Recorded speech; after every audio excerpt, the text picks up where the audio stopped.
Welcome to Unguarded Podcast, and I am Beck, and I'm here with an amazing friend, a guest that you guys are going to love, Natasha Glatz. Is that how you say your last name? Yeah, Oh have you my never gosh. said my last name No. before? Not until this very moment. Natasha Glatz. You nailed it. Oh, That's I it. never nail these things. This Mhm. is amazing. Thank you for being here. Of course. Thank you for being on this pod. This is the first episode that I've ever done without Joe, so this is really tough. I miss him. But I'm really excited to talk about this because we were talking backstage. Yes. I mean, backstage is what was backstage. We Well, were talking in yeah. another room. You were doing my hair, thank you. And we started talking about dating in LA, Mm-hmm. and it just pulled up an idea that we should talk about this because I know so many of our friends Yeah. are also dating in LA It's or dating wild. anywhere, but I think dating in LA is specifically difficult. Yeah. And so we thought it would be cool to have a girls' talk, a girls' takeover of the pod, and just you and I I love it. go into relationships. And, you know, I mean, I told you, and you know this because you've helped us with this pod too, that it's called Unguarded. And every time I come to even a subject that's difficult, Joe reminds me that we named it Unguarded for a reason because we want people to have real conversations that will be life-changing not only to us but to the people who are listening. And I just love how you own an incredible hair salon called Theory 88 Mm-hmm. that is beautiful. Oh, thank If you're in LA, you got to check it out because the space itself is an art piece. Like every part of the space is so welcoming and so unique. And it's on Melrose, which is a beautiful location. Mm-hmm. I just love it. And you're brilliant with hair, but you're also brilliant with people. Thank you. And I love how you are always honest, and you're always honest with people in the chair. Like, you ask us the tough questions, like, what do you want to do? Not just like, okay, how do you want your hair to look? And I always bring inspiration. And usually I think Hailey Bieber is like one of the most. Always. Almost. But like 90% of my clients, it's Hailey Bieber. Yeah. So I see the same photos over and over again, which I love. Hey, it's Yeah, she's cultural beautiful. relevance. So, and she's got yes. great hair. Like Mhm. whoever does her hair is Mhm. amazing. But then what I love about you is that you ask questions like, okay, what's your lifestyle? Like, what do you want from your hair? What do you want to feel like? You ask like the deeper questions so that you can get actually what the client wants Yeah. out of their hair. Yeah. I mean, hair is I always feel your style is an extension of who you are. Yeah. And it's less about creating a mask or creating an illusion of something. Yeah. And it gets to be an expression. And I think that it is such a form of self-exploration. Like the amount of times I ask a woman a question, like, how do you want to feel, or who inspires you? Like, what do you want? What do you want to run after? Like, what's the feeling you need? Yeah. What's the like essence you need to bring out? That they haven't even thought of that themselves, and we get to talk about it together, and we get to go on that journey together, and it's one of my favorite parts of what I do. Mm-hmm. And that can just inspire them in their life. Yeah. And the reality is, yeah, like if you love a Hailey Bieber haircut, but you're never gonna take time in the morning, or you just don't have the time in the morning, like you have 4 kids, or you have whatever, you just don't have the time in the morning to actually do it so that you like it. Yeah. Why are we gonna do it? Yeah. So I have to ask practical questions. Yeah. Too. My answer is always, I don't have time to do anything. And I literally could put a styling product, scrunch it, and that's about it. Yeah. I mean, and also you have me, so. That does help. That does help. Well, I really hit the jackpot with you. Well, yeah. I mean, I was gonna go climb a mountain instead of being on this podcast, but I guess I'm just gonna go do Runyon instead of this. But because this was a surprise to me too. Yeah. But I guess I still You didn't know that you're going to be on this podcast. I didn't know I was going to be on. When you woke up this morning. No, I And didn't. I have to say, like, what's hilarious or ironic is that you are always impeccably dressed, and not that you're not coolly dressed now, but you're always like dressed up in certain styles, and you know. Well, I'm probably gonna make a lot of LA people mad by saying this, but I do not believe athleisure is fashion. I don't believe it should be worn outside of a context of a gym. And here I am, GB wearing it, but that's because I was gonna go do Runyon. Yeah, but you do look cute. Okay, thanks. Yeah, so. But I guess we're gonna climb a mountain together. In this podcast? In a metaphorical mountain. You're gonna be in this is emotional mountain, yes. And then you'll hit the actual mountain. Yes. And then walk it all out. I think it's amazing. It's perfect. So I was just gonna say that I think, you know, I've spent so much time with you now this year, and what's been super cool is that not only you have great space and you're great with hair, but you're actually really good with style, and you know so much technically about how style works and how you put outfits together. And you know, I started a vintage clothing company, and I loved how you're like, okay, well, let's do a pop-up together. So we did a pop-up at your space, and you bring in like the high-end vintage bags, belts. Like, you have an amazing eye. Oh, thanks. And then we've done styling sessions together, and it's just been fun to work with you. It's been so fun. Because you're brilliant. I'm So like, are you. I'm just doing this, but I'm just like figuring it out as I go, and I feel like I get to learn so much from you in the way that you attack it in a whole different way than I do. And but I love that we both want the same goal. We want someone to walk out going, I feel good in these clothes. Like, this feels more like me, because I know that what it feels like when I haven't spent much time either on my hair or my clothes, and then I don't like how I feel. And I'm like, oh, well, that's because I haven't spent time to curate it. Like, I haven't spent time to curate my wardrobe. Mm-hmm. So it's so nice to have other people to help you curate those things for you. Yeah.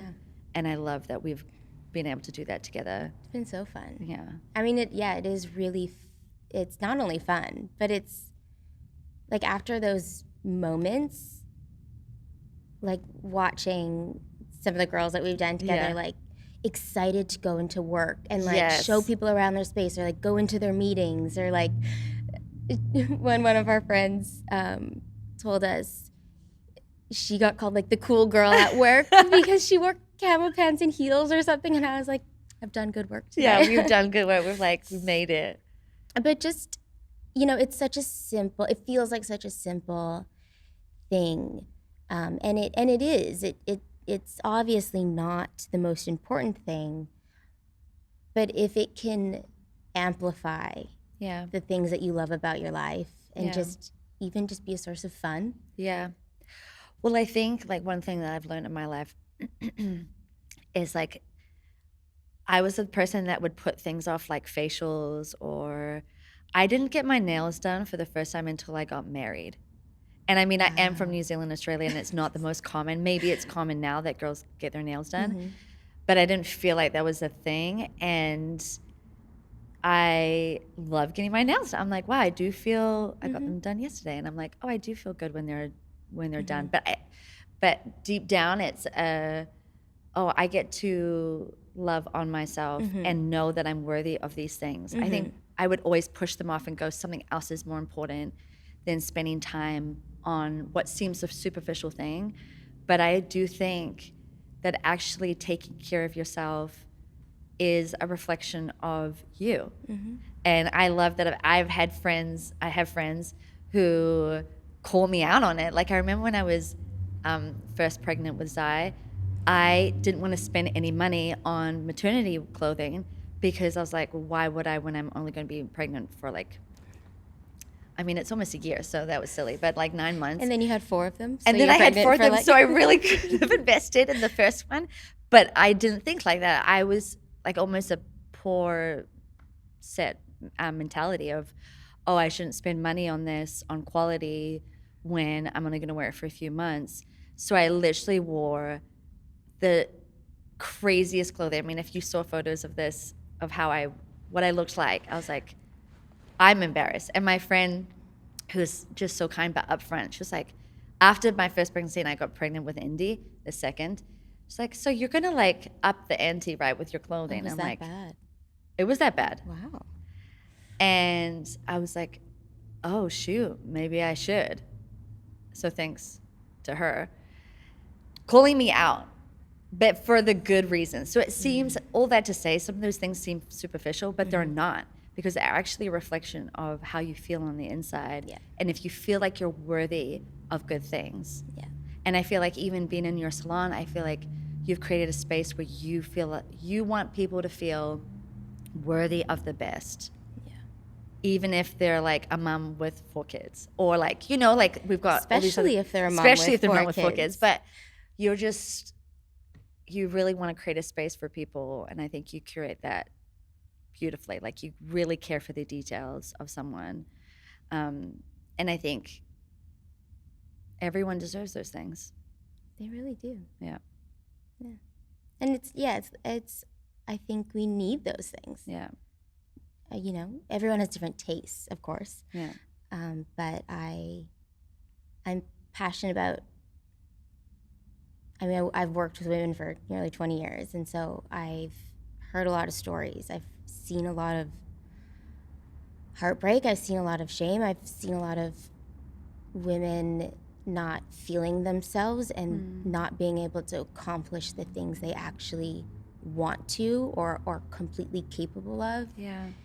Because of this limiting factor that is how they present themselves or how they show up. And it just happens to be something that I'm naturally good at. And so if I can use a skill that I have to break down that wall and allow them then to run out of the gate, I mean, that's what I'm here for. It's not about, it's fun and we can have fun with clothes, but I do what I do so that you have the space and the freedom and the confidence to run after what you're supposed to do. Yeah, I love and that. That's why I love what I Okay, do. so when you were like, when did this come about? When did you know, oh, I'm good at this? When was the first sign of, oh, I think I need to do this or pursue this?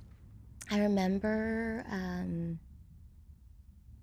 I think being in a salon probably with my mom, watching her getting her highlights done, and I'm very, I think what actually makes me good at my job is I'm very technical and scientific. And so I watched the way the hairdresser put in the foils and the way that he like shaped the hair and the way he pulled it, over directed it to make a certain shape, and doesn't matter. But I watched the technical way that he did it, and I was like, oh, that makes sense. I'm gonna go try that. So I literally took like one of my dolls. I had this like a high chair. I remember it was like Fisher Price high chair. Yeah. And I took a marker and tinfoil from the kitchen. Yeah. And I was like, okay, I'm gonna figure this out. And I gave my little doll highlights with a blue marker and tinfoil because I saw how the hairdresser did it, and I was like, oh, I think I can figure this out. So how old were you when that happened? Do you remember? Oh, I was less than 10, probably like 7. Yeah. Yeah. That is amazing that at 7 you're trying to figure out how to do someone's hair, but you're not just like putting a marker, but you're using the tinfoil. Oh, yeah. I mean, you gotta use the tinfoil. You gotta use the tinfoil. Somehow that's magic, right? Well, because, you have to isolate the sections, you know? That is so cute. Mm-hmm. Okay, then what happened after that? What made you? And then I think, I was always interested. I always loved fashion and hair. It was just fun. I just thought it was cool and creative. But I didn't initially want to go into that. Okay. I actually wanted to go into psychology. Oh, interesting. Which as a hairdresser, you kind of are in psychology. You're a therapist. Mm-hmm. But I started university in psychology, and I'm going to age myself when I say this, but it was back in the day where it was these huge lecture halls of like 300 people, and you bring your physical textbooks and you listen to a professor, and you have to take notes, like paper notes, while he's speaking. And like my brain just doesn't work like that. Like Yeah. I can't. It just doesn't work like that. And there was no practical hands-on element to it, Yeah. especially in the first year. Yeah, exactly. It gets there, but I did terrible. I was so frustrated, and I dropped out. And I was kind of like, well, what am I kind of good at? What can I do? And so I went to hair school because it was short and it was hands-on, and that was something that I could wrap my mind around at the time. And it turns out it's extremely scientific and extremely mathematical, which is how my brain works. Yeah. And so and quite psychological. So it ended up being like the perfect fit. That's amazing. Mm-hmm. I did not know that about you. That's cool. Mm-hmm. Okay. What didn't you know? That you were going to study psychology. Yeah, I've always interested in how people work. Yeah. And why they do the things they do, how they do the things they do. It's funny because I thought I was going to do psychology too, or be a therapist of some sort. But it was like very short-lived, because when I was in 12th grade, I loved my psychology class, but every time I did a test, I failed miserably. And the teacher was always so nice, and I'm like, I thought I was good at this class, but every time it comes to the test, I'm terrible at this class. Yeah, I tested terribly. Yeah, and I was like, okay, well, I guess it's not for me, and realizing how really hard it is. It is. I just don't think I think academia, especially when I was going to my first year of university, was just so different. Yeah. Like it wasn't set up for people who think differently or think outside in or inside out, and who are more practical in a sense. I think that's changed for sure. Yeah. I think it would be different if I went to school now. But I think then especially the system just wasn't set up to support learners or thinkers. Different learners. Yeah. Yeah. And thinkers who were like, what if we did something different? It was very linear. Yeah. And you're not a linear person. I'm not, no. Okay, so you've been in LA for how long now? That's a great question. Just about 3 years. Okay. Just under 3 years. And do you enjoy living in LA? And where you came from was Toronto. Yeah. Yeah. Oh gosh, I love LA. It's always been a dream to live in LA. It's so funny. Everyone's like, oh, because you want to work in movies or whatever. Not really. Like, I actually don't love working on sets. I like working with real people. Yeah. Not to say that actors aren't real people. No, they are. But like when you maybe work the on pressure sets, is you just are different. working with characters. You're not working with the person. You are. Good point. But you're working more with the director than you are with the actual actor. Oh, good point. And it's not about what the actor does in their life. Because I have clients now that are actors, and I work with them in their actual life. But on sets, you're actually working with the characters' lives, which is also interesting, but it's different. But what I love about LA is there's a necessity to dream. There's a necessity to run fast. There's a necessity to have urgency, or you get pushed out real quick. It's expensive, so you have to hustle. But there's just this energy of dreamers, but also possibility and moving fast and moving towards something. And Toronto's a great city.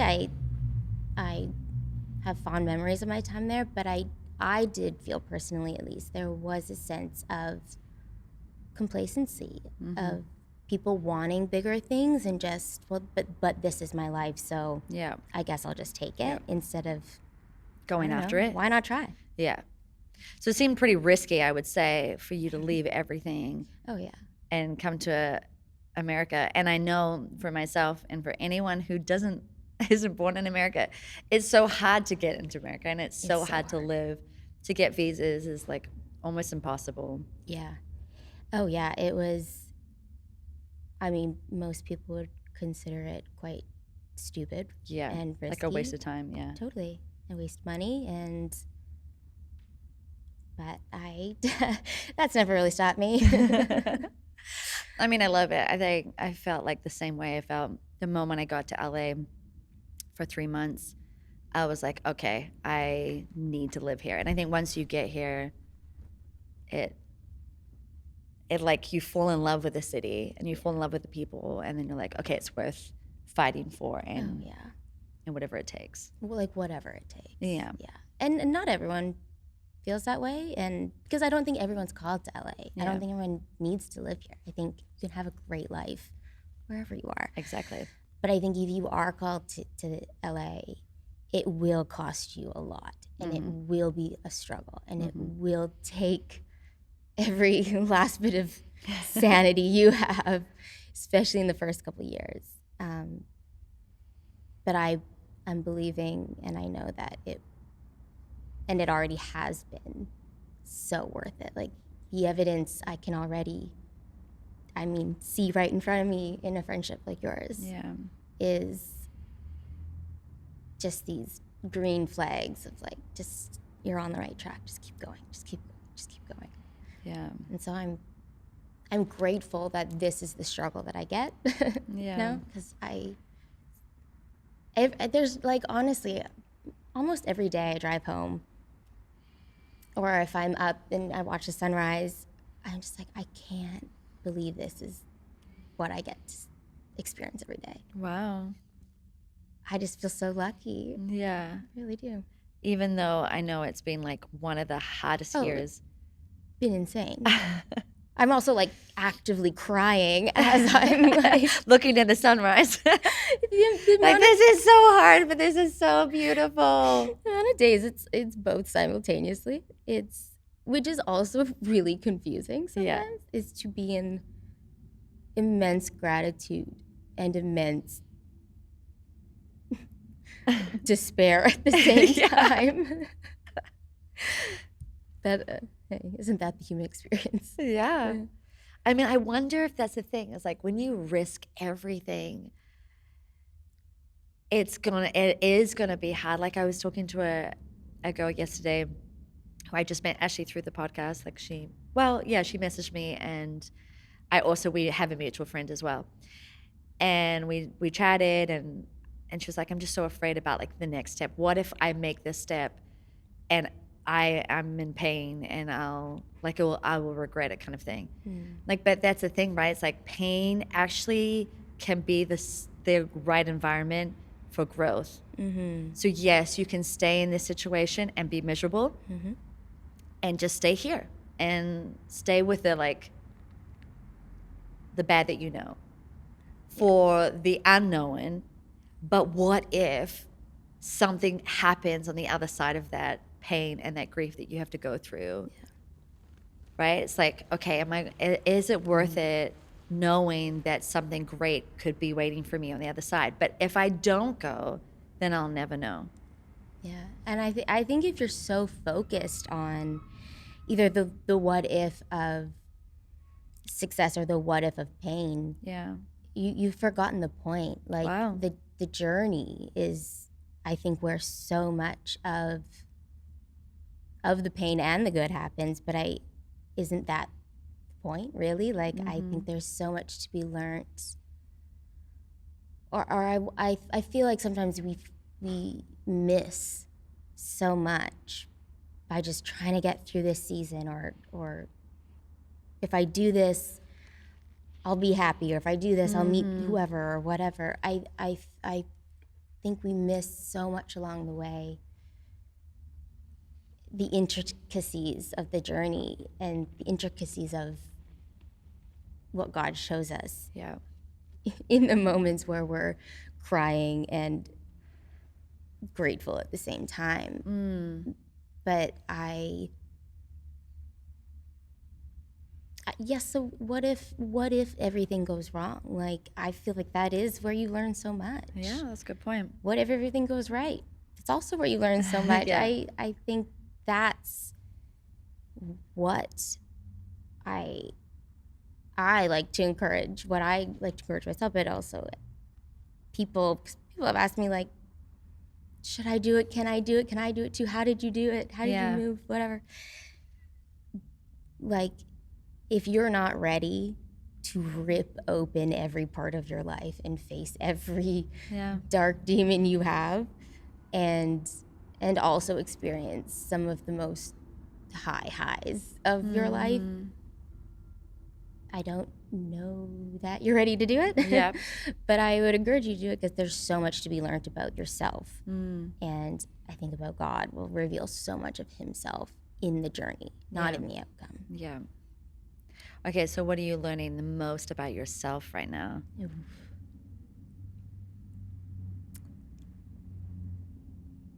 That is a hard question. I'm learning so many things. I think, even in saying that, how much I think, I'm trying to figure out how to word this. Yeah, I'm learning not to be devastated by outcomes and expectations that don't go the way that I want or had hoped for. And to still have gratitude and look around at the beauty that either that struggle has produced, or the friendships, or the closeness, or the lessons, or all the things that are still going right, even though my expected timeline or expectations or outcomes didn't go the way I thought they would. And to still continue, to still decide to show up and not just throw in the towel, because, like, it's so easy to give up because, well, this isn't working, so I'm not supposed to do this, or I'm not supposed to be here, or these aren't my people, or whatever. And it's like, but what if this is it? And I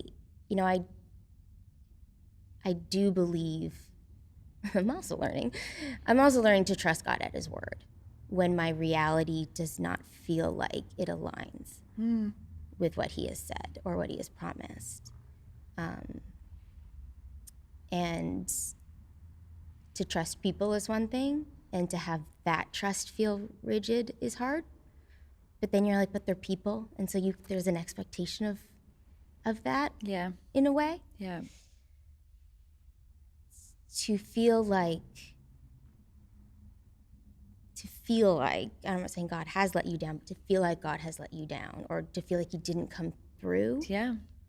And to still trust him at his word that he will, it has been tough. But it has, just like in real life relationships, has provided a closeness with him I don't think I would have experienced or had to forge if not for this season. And so that has been beautiful. One thing I've noticed, also, I feel like that you came and you were like, okay, I'm creating this salon, I'm creating this dream, and you were coming to Mosaic for a while before you really connected. Yes, I'm pretty good at, like, hiding, not hiding, but I don't know. No, I'm just kidding. It wasn't intentionally hiding. It was just, I would come in and it would be great, and then I would go. Yeah. But then, it's interesting that as things got tougher, you needed people, or we all need people. I need people. And so, I mean, I loved how you wrote a post recently when you were like, this is the hardest time, but I really, like, you said something about this is the foundation of which friendships are forged in these, like, really tough times. Yeah,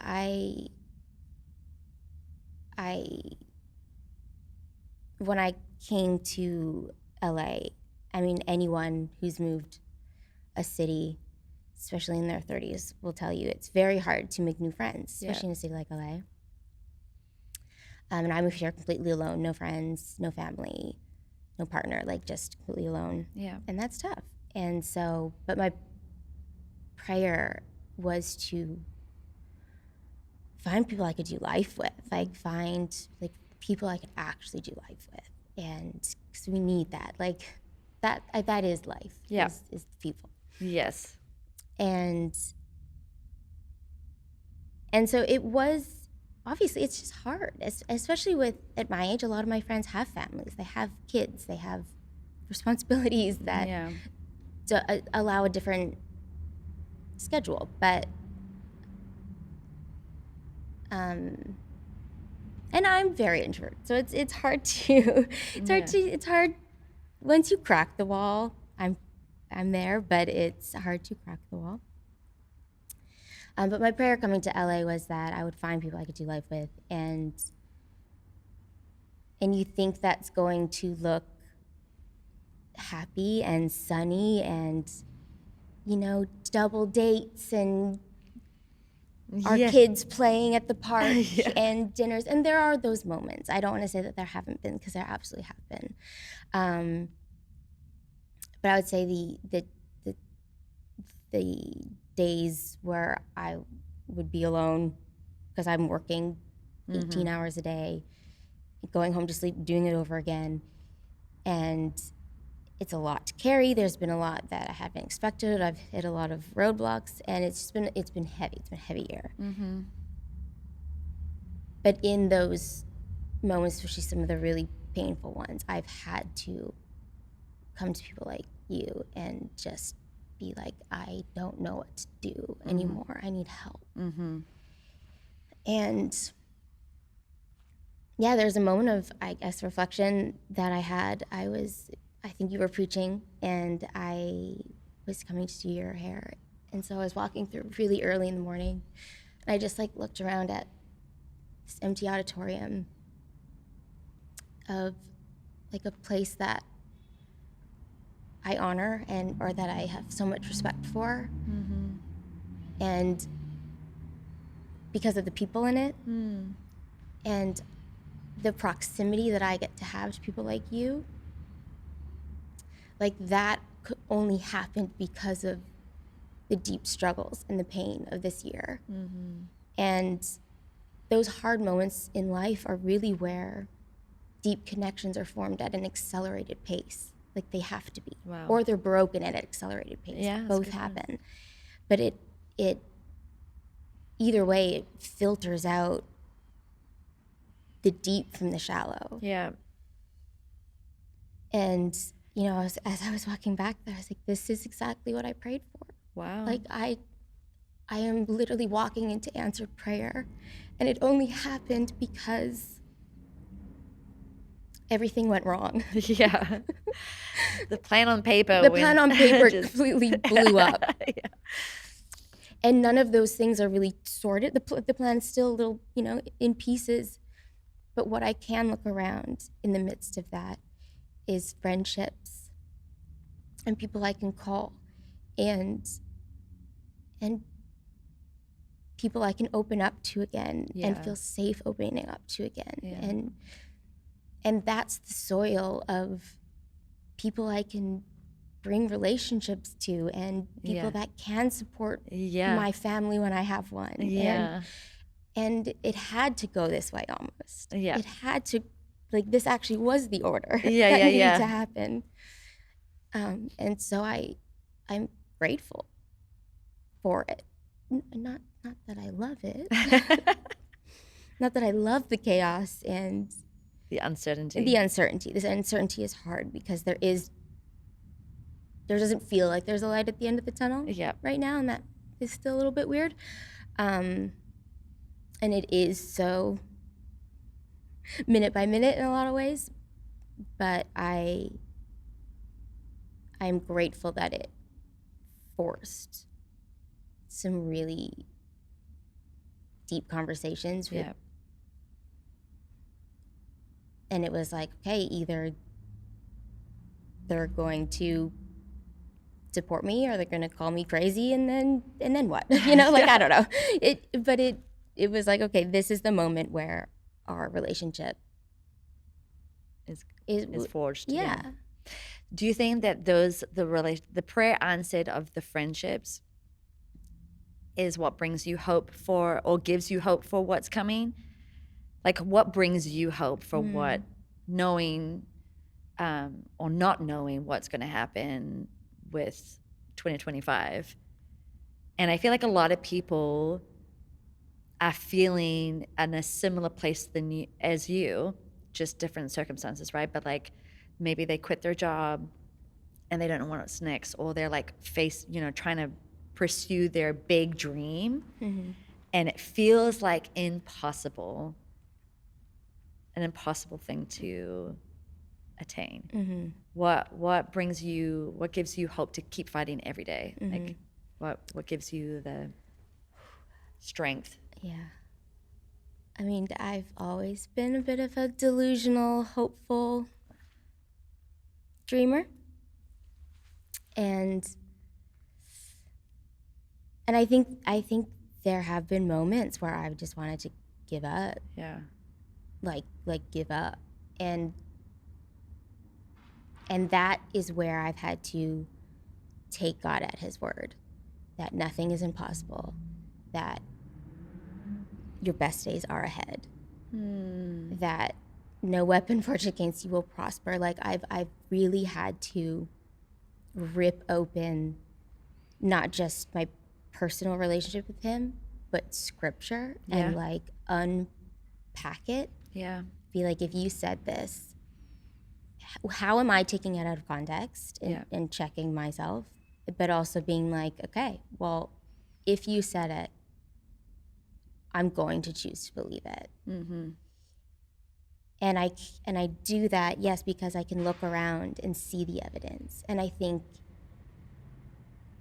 like, this year, I think it's been chaotic for everyone. It's been weird. But this year's just even one example of where something really hard or really awful, I can look back and be like, that's exactly why that happened. Yeah. There are so many, my life is filled with those. And so I think I even just take that as evidence for that he will just keep doing that. Even if I can't see it, even in that moment, even in things that I might never know why that happened. Yeah. I just have to believe, like, I literally am commanding my soul that everything is working for my good. Yeah. And I think that there's a lot of power when you tell your mind to believe that. Because then your reality will actually reflect that. Or you will see your reality reflecting that. If you tell your mind everything, or your mind tells you everything is bad, you will see your reality reflecting that. Yeah. Like, it is so powerful. Which is why you think in those moments you're like, okay, I want to end it. Like, I don't want to do this anymore. This is too hard. Yeah. Pull the ripcord, because your mind is telling you there's no good thing that could come out of this. Like, and I've had to, I think this year to really unpack the difference between grief and worry. That's good. Talk about that. Because one of my favorite, most human times we see Jesus in the Bible grieving, like basically having a panic attack before the cross, like in the garden where he goes to pray and be alone, and he's sweating blood. He's like so overwhelmed, and he's like, God, I don't want to do this. Yeah. Like, if there's any other way, like the amount of times I've been on my knees being like, I don't want to do this. Yeah. Like, just any other way. Yeah.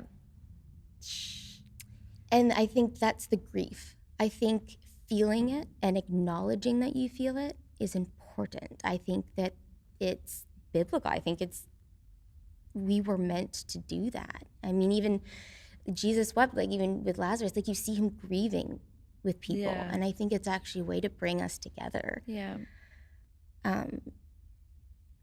But we are also told not to worry. And so to figure out the difference between the two, Wow. where you can be in pain and acknowledge the grief of what you thought or how you're feeling, that doesn't get to hold boundary or limitation on where you can go or what God can do or what you are called to. And so worrying in that space, we're just not meant to do that. Yeah.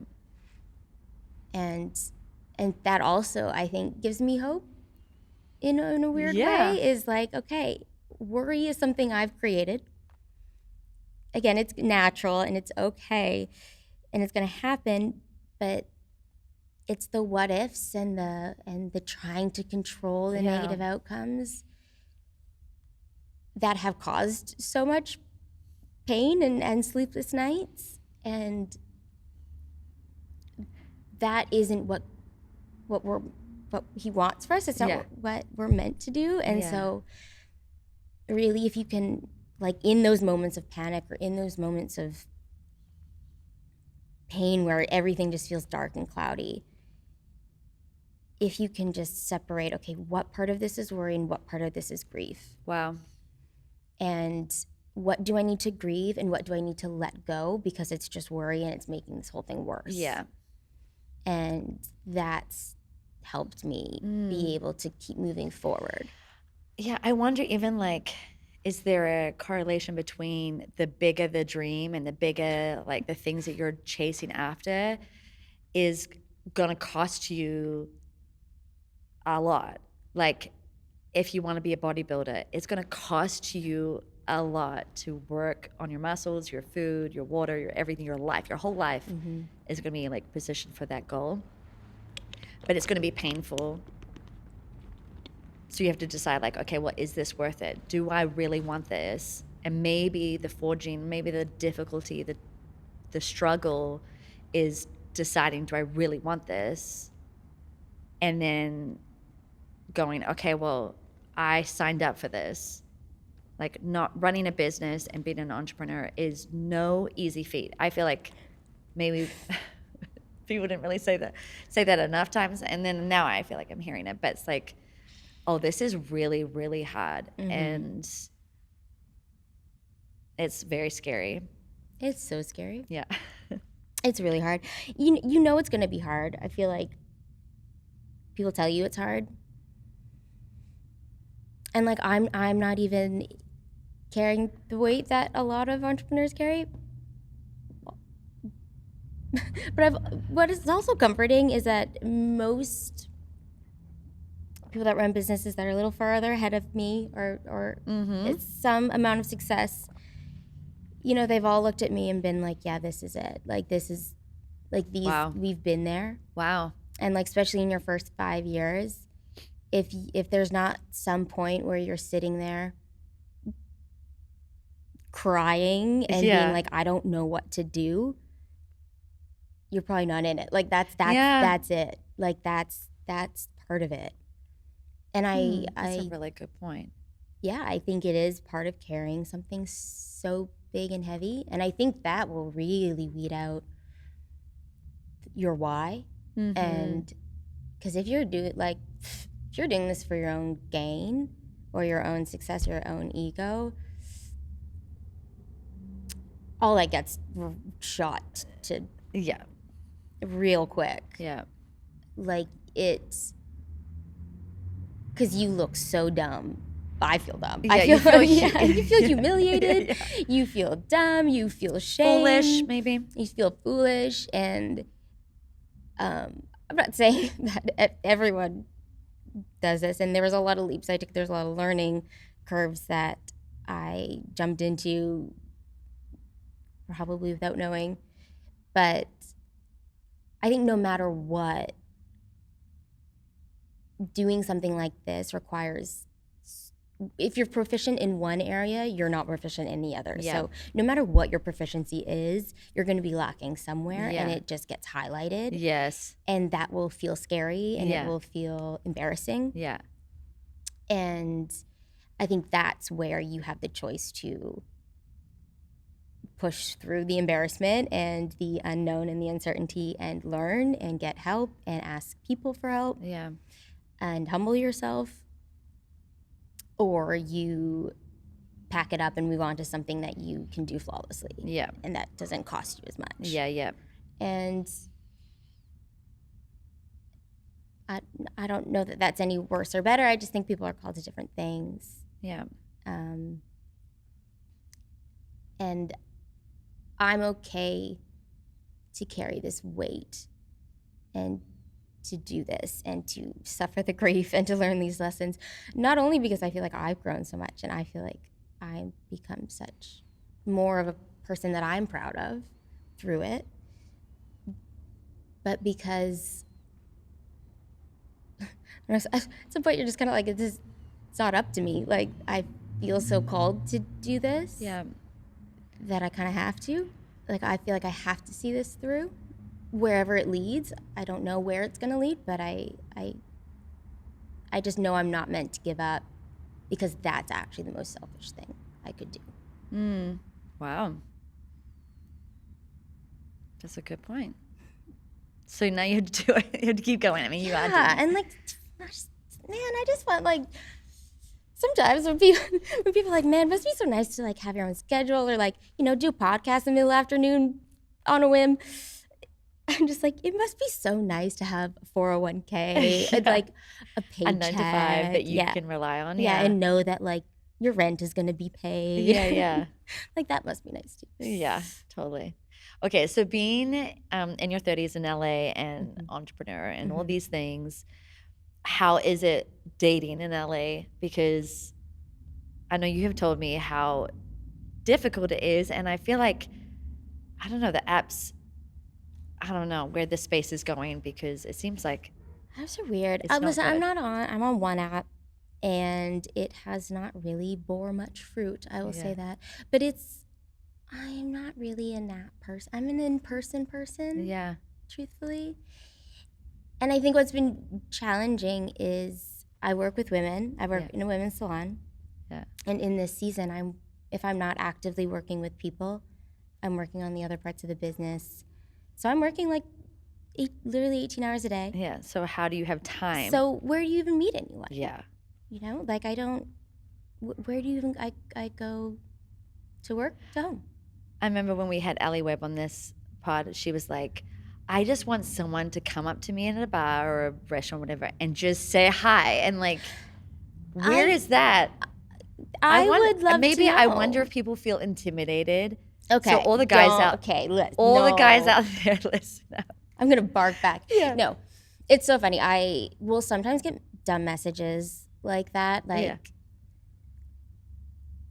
Like, I understand it comes as a compliment, or they're trying to say it as a compliment, but it's like, oh, you're so intimidating. Actually, women say it to me a lot, like, oh, like, you're probably just intimidating. But I've had even guys like message me and be like, it sounds so, like, guys, get it together. But it's like, oh, you're as beautiful as you are intimidating. And so I usually just don't play into it. Yeah. If you catch me on the right day, I will. And this is what time where I was like, oh, I'm sorry. What did I do to intimidate you? Yeah. And the message back was like, oh, there's just something about you. And I was like, oh, that sounds like you're intimidated, not that I'm intimidating. Oh, good point. He did not like that very much, Yeah. and I don't blame him. But I was just kind of over it, of it being, again, my problem. Yeah. That you're intimidated. I don't know. And Yeah. that's why you don't want to talk to me, or that's why you was saying that, then expecting me to take charge or take the lead. I don't know. Yeah, I don't know what he expected out of that. By using that. Again, I think it's meant to be a compliment, but no one who's ever been called intimidating feels like it's a compliment. Yeah. Because it's everything that I and feel confident about, you're using as reasons not to approach me or not to talk to me or not to act like a man in a traditional sense, I guess. Yeah.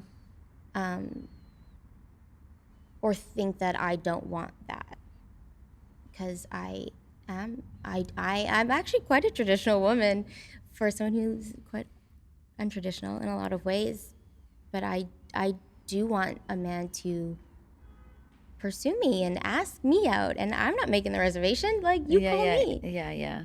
And honestly, I did. That's actually more of a recent thing. I think I would often take charge if a guy wouldn't, Okay. because I was like, well, Maybe if they're someone's got to move this thing forward, so I'm going to do it. Yeah. But I actually realized that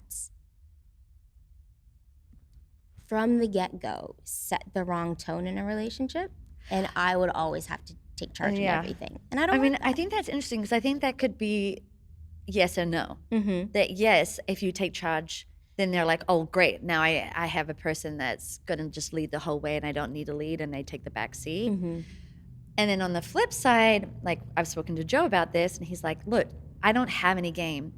And when I approached him, I would have no idea that he didn't have any game. I would have thought, he can go up to any girl, whatever.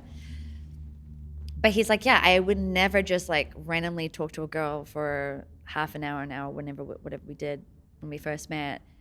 Like, to me, that was not a normal thing. And so I'm glad I approached it, because we had a limited time. Sure. You know, like, yes. I was only going to be here for 3 months. He was leaving in a couple of days to go away for a week.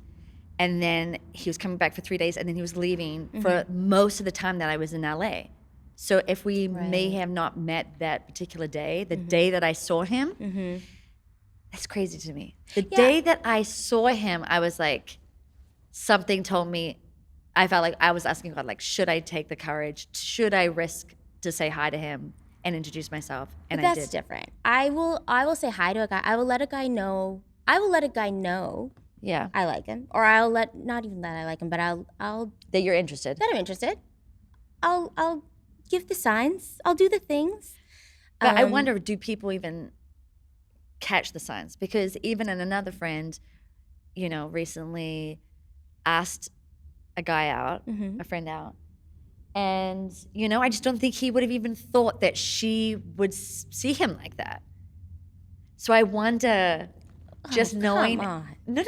I do think there's something about this, like, that some guys wouldn't think you would be interested in them. There's this, okay, Love is Blind. Have you ever watched it? Of course. Okay.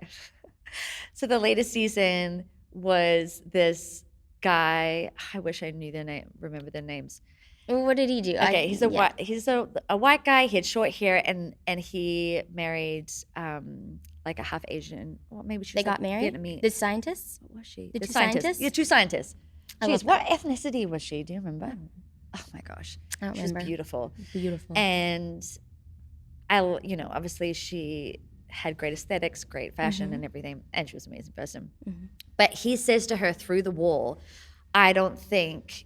Or maybe he says after the fact, he says, I don't think I would ever, knowing how you look, like, they fall in love with each other through the wall of not seeing each other. And then when he sees her, he says to her, I never would have approached you at a bar.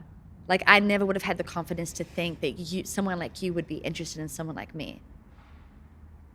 So guys, get your confidence up. Yes, You're better but than you think you are. Yes, but I also understand, like, we're programmed to think someone that's so beautiful, if we don't have any sense of our beauty, if no one told us that we're beautiful, that we may not have that confidence just to approach someone randomly, even though obviously I wish that were the case.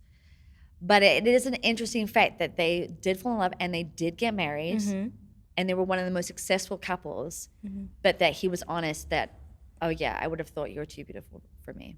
And that makes me so sad. I mean, that makes me, because I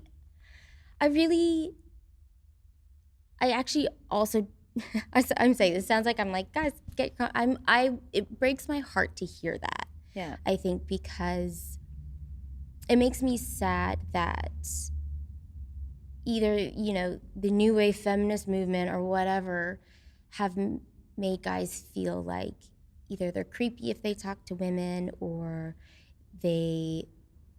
women are too beautiful for them, or like that. Really, it breaks my heart, because I think we need to instill confidence in men. We need to, I mean, as a woman, like as a helper, like I do feel like that's, I say role, but like our great position in a relationship is to help build up men and to see strengths in them and call them out and make them feel confidence in who they are beyond their looks, you know? And just because a woman's beautiful,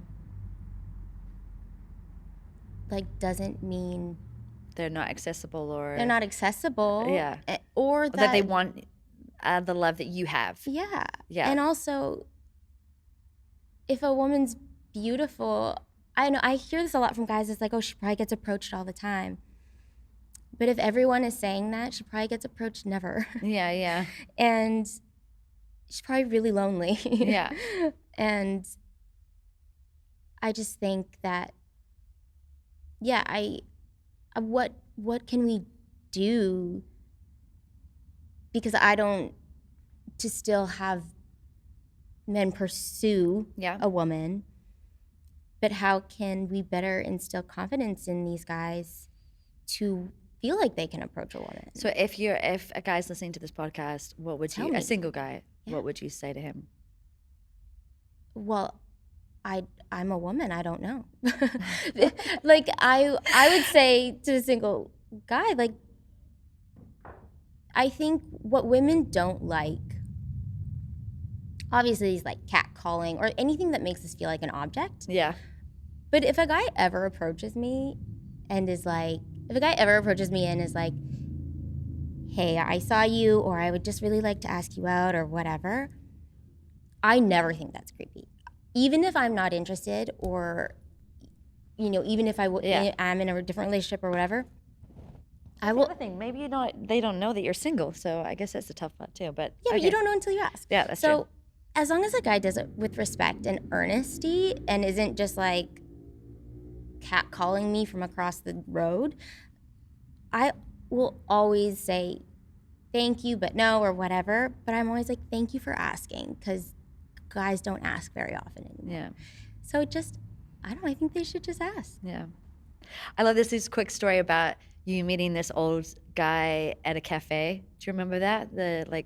Which one? This. Have you met a lot of old guys recently? No. No, he was like in his 70s or something. Yeah, like old guy. Old guy, yeah. Not like. Got it. What did he say to you?